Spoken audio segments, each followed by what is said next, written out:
एक महिला, उसका पति और उसका बेटा शिक्षा के लिए एक पहाड़ी गांव जा रहे थे। जैसे ही वे गांव में दाखिल हुए, उन्हें एक घंटे की आवाज़ सुनाई दी। कुछ गड़बड़ होने का आभास होने पर महिला ने अपने बेटे को आवाज़ दी, जो पहले ही भाग चुका था, लेकिन उसे एक महिला ने पकड़ लिया था। 3 आदमी उनकी ओर दौड़े। दंपत्ति हतप्रभ होकर महिला को झटकते हुए उसके पति की ओर इशारा करते हुए गांव वालों को बताया कि वे एक नवनियुक्त अधिकारी है। पति ने समझाने की कोशिश की, लेकिन अचानक एक चाकू से उसका गला रेत दिया गया। फिर उसके बगल में छुरा घोंपा गया और तीसरे ने उसकी पीठ में, जिससे उसकी मौत हो गई। महिला ने उसे बंधक बनाकर रखा और उसे आगे बढ़ने से रोक दिया। उसके पति के जमीन पर गिर जाने के बाद भी तीनों बदमाश उसे छुरा घोंपते रहे। महिला ने खुद को छुड़ाने के लिए संघर्ष किया और अपने पति की ओर दौड़ी। 3 पुरुषों और एक महिला को घृणा से देखते हुए अपने पति का बदला लेने की कसम खा रही थी। हालांकि ये तो बस एक बुरे सपने की शुरुआत थी। उनके बेटे की भी बेरहमी से हत्या कर दी गई और उस महिला की जान सिर्फ उसके लिए हथियार बनकर रह गई। 3 पुरुष और एक महिला कुख्यात बदमाश थे, जिन्होंने उसके पति की हत्या इसलिए की थी क्योंकि गांव वालों को पता चल गया था कि नया अधिकारी गांव में सैनिकों की भर्ती के लिए आने वाला है।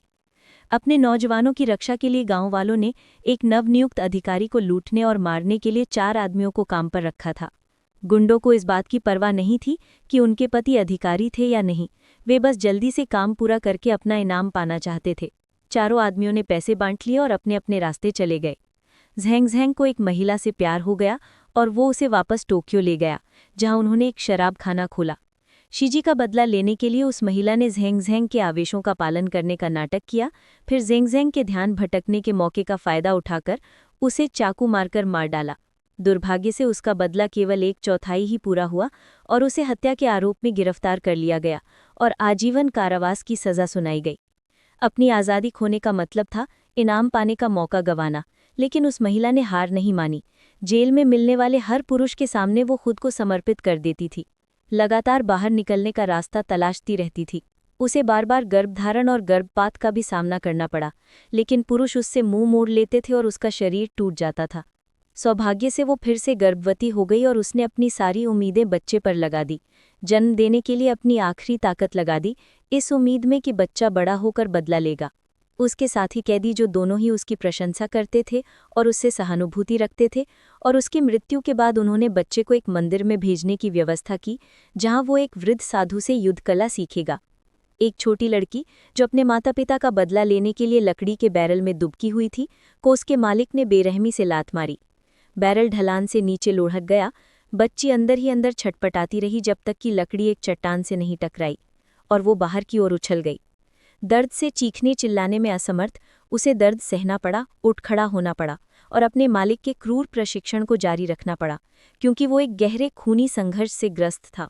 दिन ब दिन प्रशिक्षण के माध्यम से युकिजी एक अद्भुत सुंदरता में निखर गई।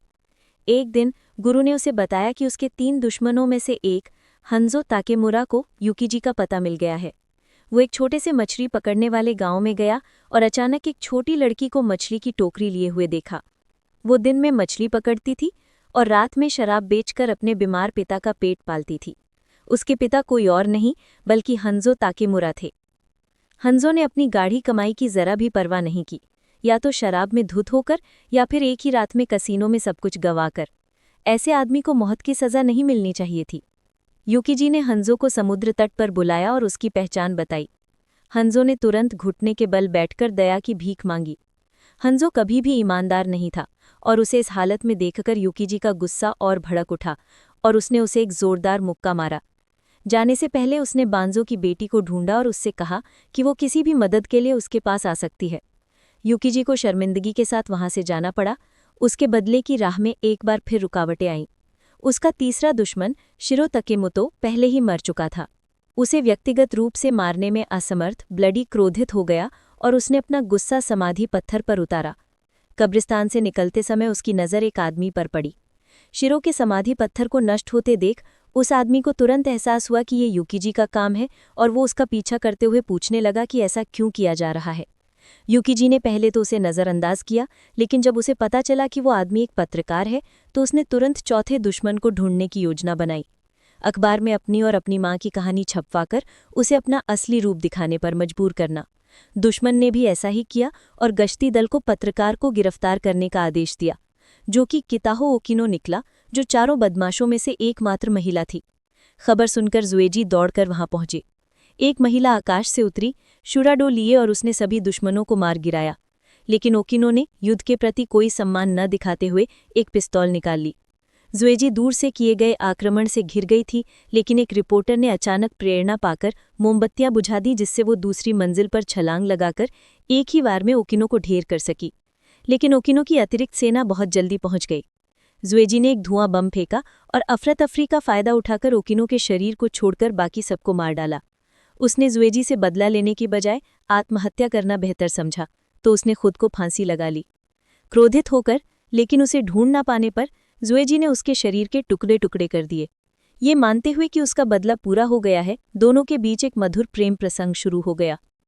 उस दिन अप्रत्याशित रूप से एक आदमी रिपोर्टर के पास आया। वो तकेमोतो शिरो निकला, जो मरा नहीं था बल्कि रिपोर्टर का पिता था। शिरो एक याकुजा सरदार बन गया था और उसे जुएजी के बदले की जरा भी परवाह नहीं थी।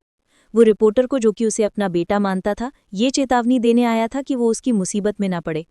हालांकि रिपोर्टर, जो पहले से ही बुराई से गहरी नफरत करता था और अब जुएजी से बेइंतहा प्यार करता था, उससे बदला लेने की ठान लेता है। वो उसे एक गाड़ी में बिठाकर एक भोज में ले जाता है और वहां बदला लेने को कहता है। जुएजी शीलांग को देख लेता है, लेकिन वो पलक झपकने में गायब हो जाता है। सौभाग्य से जुएजी को उस गुप्त रास्ते का रास्ता मिल जाता है जहां घात लगाए शीलांग बैठा है। वो अपनी तलवार से उस पर हमला करता है, लेकिन उसकी शक्ति जुएजी से कमजोर है और जुएजी उसे तुरंत मार डालती है। लेकिन रिपोर्टर को पता चलता है कि वो आदमी शीलांग का हमशक्ल है। दोनों तुरंत शीलांग की तलाश में निकल पड़ते हैं।